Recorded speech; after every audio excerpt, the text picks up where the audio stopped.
The Jacksonville Jaguars have already made a lot of moves in free agency so far, and now it's time to do another 3-round mock draft. My name's Tyler, here with my brother Ryan. And before we get into it, be sure to hit that subscribe button, tackle that bell, and leave a like and a comment. And let us know what you want to see the Jags do in the first 3 rounds now that free agency has officially begun.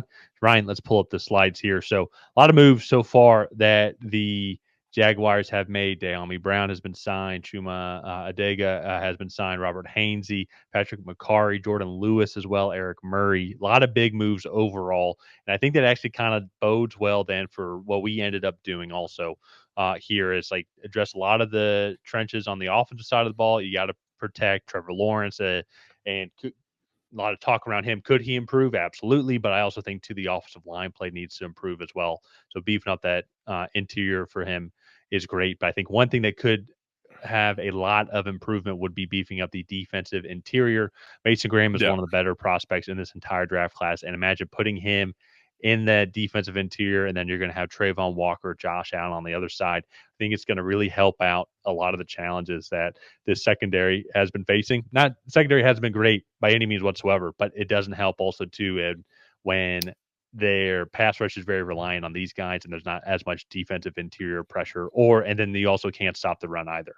So I think getting a guy like Yeah. Mason Graham would really help. This is a prime spot for him. And honestly, I think the only real team I could see taking him would be your New England Patriots in the pick before, because I think Tennessee, Cleveland, and the Giants are going to have other primary needs that they're Well, going to focus I on.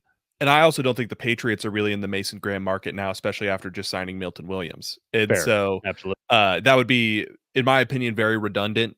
So I think going and getting Mason Graham here would be really good value. I think he's the fourth or fifth ranked player on my board as well. And so I feel like you put him there in between those two guys, and I feel like that's just a really good defensive front kind of going forward. You could maybe still invest at a later point in the draft in like a run stuffing defensive tackle.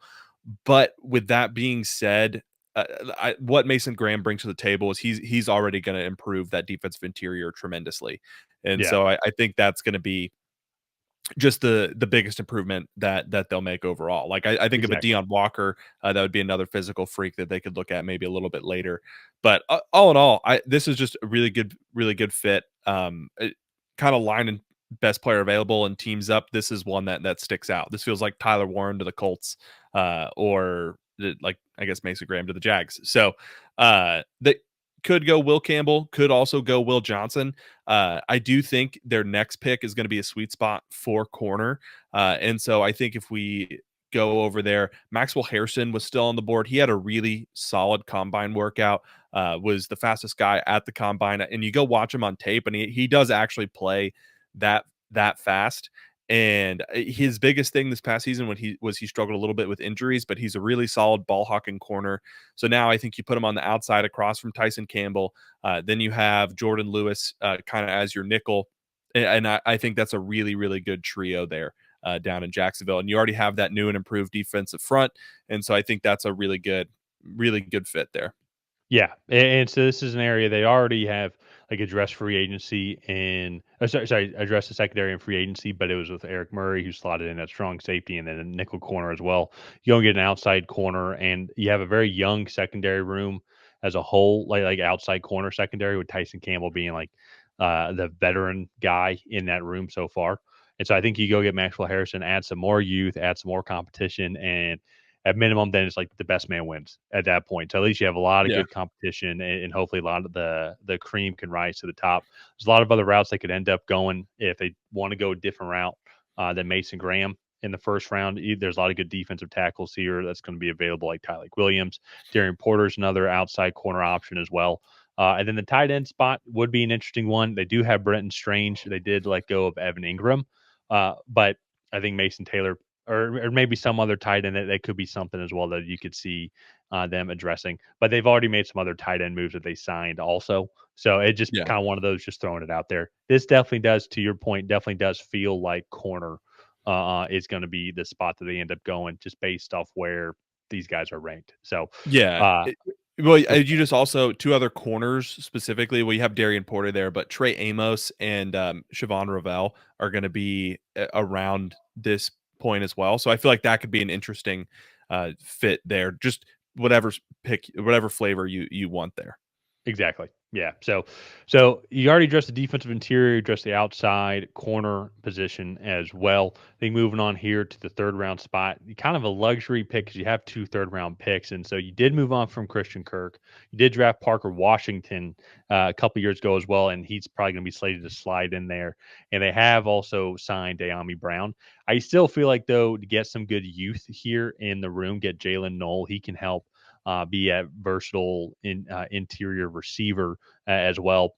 Can have some competition with him and Parker Washington. Washington's probably going to be the starting guy as a whole, but I still think just getting some more versatile guys for Trevor Lawrence to throw to, and really guys that just complement Brian Thomas Jr. Guys that Yeah. uh, they'll kind of have their traditional role, but Brian Thomas Jr. can go all throughout the entire offensive line. He can be an outside receiver, inside receiver, move him around. So guys that can complement him well, I think are going to be what the Jags are looking for and what Liam Cohen's looking for. I think Noel can be that guy for them. Yeah, he very, very fast. I think if you notice a trend here, it is a fast track down there in Jacksonville, and so I feel like going and investing in speed, but then also quality players. Jaylin Noel has really good ball skills. He had more 50-plus-yard touchdowns than anybody in college football in the last 2 seasons. So definitely a big play threat. Can play underneath, can play over the middle. He has enough size to do that, and he's just a really good football player. And this is a really good value. And this is where too, like you can see one of the other options is Xavier Restrepo. I really like this back end of the second to like early third round wide receiver group. I just feel like there's a lot of guys, there's a lot of different skill sets, and I just think that there's going to be a lot of really good value here. And so I think for teams like the Jaguars that are going to be looking to invest in that position, I think this is going to be a really good spot for them because they can still go and address defensive interior, probably their biggest need at this point, and then still go and maybe get a contributor on the outside in the Exactly. draft. So, uh, speaking of, we addressed defensive interior. Let's go ahead and address the offensive interior here. So, Marcus Mbow, he is the right tackle actually from Purdue, but he's projected to kick inside and be a guard or maybe even a center. And so, I feel like just adding that depth there, he's one of the best athletes in this class at the offensive line position. And so I feel like going and just getting him here, it's good value.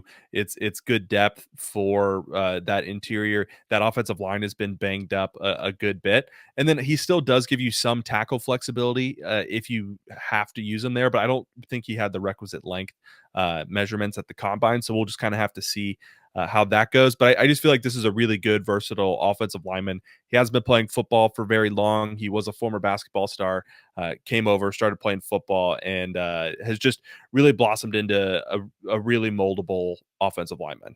Yeah, and I know you got Robert Hainsey, you know you got Patrick McCarry as well, and you've already started to address that offensive line, but still you want to try and get that youth in there as well. Some guys that you can develop over these next couple of years and for pretty cheaply here as well. So I like the interior of the offensive line sign as well.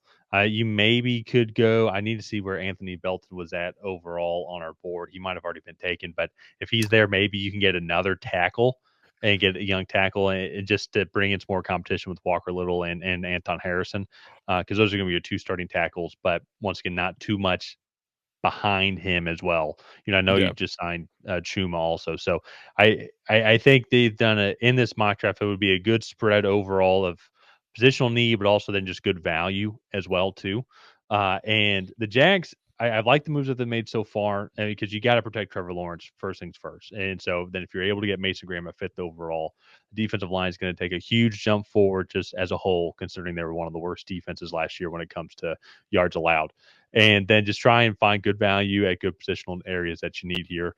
I not expecting too much from the Jags in 2025. Like it just because everything was so bad, but then they have a new head coach, kind of a whole new GM also as well.